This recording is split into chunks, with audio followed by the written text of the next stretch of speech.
Hi guys, so today I'm going to be doing a book review of The Geek's Guide to Dating by Eric Smith. Now when I originally read this book, I thought I would do a review of it, but after reading it, I didn't really like it, and I thought it would be fun to actually get the targeted audience of this book to read it and see what they thought of it. So introducing my boyfriend Jason. Hello. So after much displeasure, I got him to read the book as well, and so now we are going to do a review on it and let you know our thoughts on it. So the premise of this book is it's basically giving geeks advice on dating. It's sort of like a how-to manual on the life cycle of dating, from start to successful or relationships that end up sort of falling apart. Now I wanted this book because I thought it was a cute premise. It sounded really nerdy. I like nerdy things, so I just thought it would be really adorable to have. And as you can see by the cover, I really like the cover, and unfortunately that's really the only thing I liked about this book. When the book's naked, it looks really pretty too. So it's got that going for it. That's not much of a redeeming feature.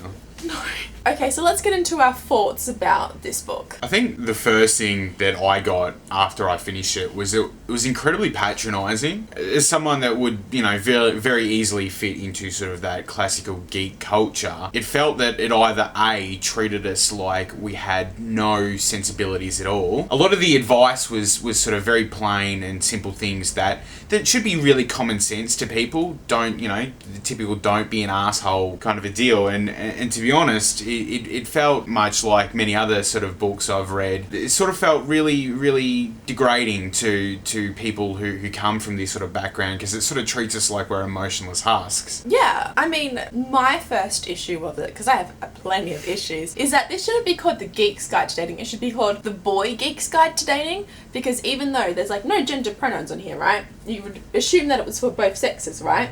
Yeah. However, throughout this book, it panders pretty hard to men.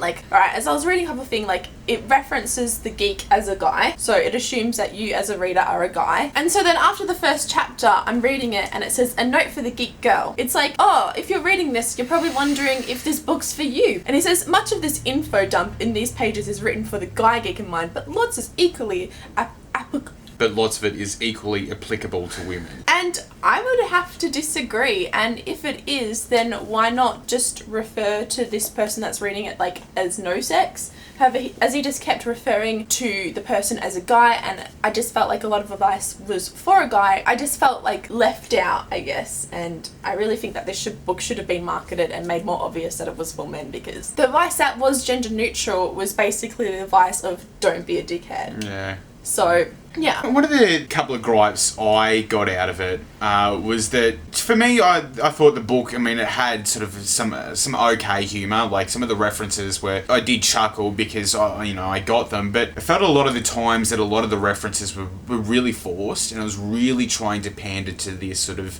nerdy geek culture. I'm someone that plays World of Warcraft and Magic the Gathering and all these sort of different TV shows. I watch Battlestar Galactica, and so, sometimes when the reference is there and it's funny, but when you read that same forced reference over and over again, it kind of dilutes the joke, and it kind of, it's distracting from the book. It seems cheap. It seems like they've just added it in there to make the geeks happy and to remind them that that's why they're reading it. There were some things in there that I just thought was completely ridiculous. It has a section about sort of looks or things that you can wear to make yourself look good on a date. One of them was Neo from The Matrix, so full black outfit with his big black trench coat. If someone wore that on a date, I'd be concerned that they're going to try and kidnap me, not try and romance me. It had some other really just ridiculous things, it sort of suggested that men have to sort of pay for the meal, that was, to be expected.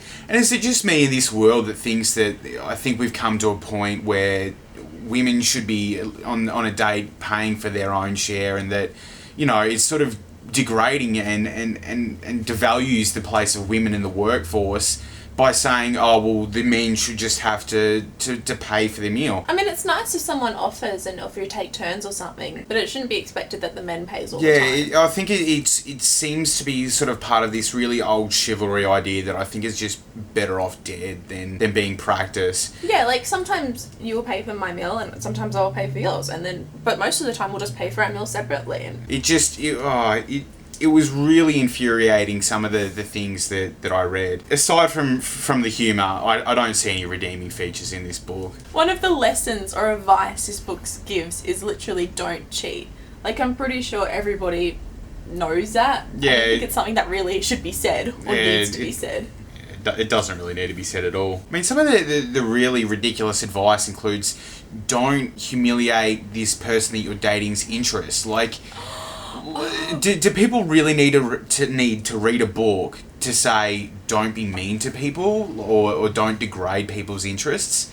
It seems so ridiculous. There was a reference in here and I marked it, but I'm pretty sure it fell out, where it was like for the geek who liked books, right? And so I'm like, oh, I'm a geek who likes book, I can think this. And then like, oh, when you go to, you know, your romantic partner's place and they have a look on their bookshelf and if they have Twilight, and then they just started bashing Twilight and then bashing the person who read Twilight and then be like, but don't say that out loud. And I'm like, people can read whatever they want to read, like, don't fucking diss it, alright? Your book was shitter than Twilight, so fuck off, Eric Smith. Jeez, spitting hot fire. I feel like this advice is for someone who has never been in a social situation before, has never been out, has never spoken to anyone in public, and if we're talking about a male, has never seen a woman before or knows how to talk to them. You don't need to waste $15 on a book to tell you the basic common sense that either you should have got from your parents, from the birds and the bees, or learnt from basic human relations. Or even with the internet now. Like, yeah, it's incredibly insulting to say that geeks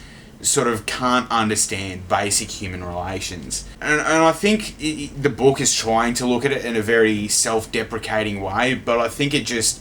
It goes way too far. It borders on, you know, just dehumanizing people, you know, known as geeks. And again, it also assumes that all, I guess, geeks are males, and Yeah. it's just, it pisses me off. So overall, would we recommend this book? I mean, if you're out of toilet paper, maybe I'd recommend it, but... I think I'm rating this book a 1 out of 5 stars, the lowest rating. I mean, for me, the only redeeming feature was the cover. Some of the references I liked, but however, they got really cheap and really repetitive really quickly, and at the end of them, I was just sick of them trying to pander to my interests. It was just frustrating. Out of, you know... 5 stars. Out of 6,000... No.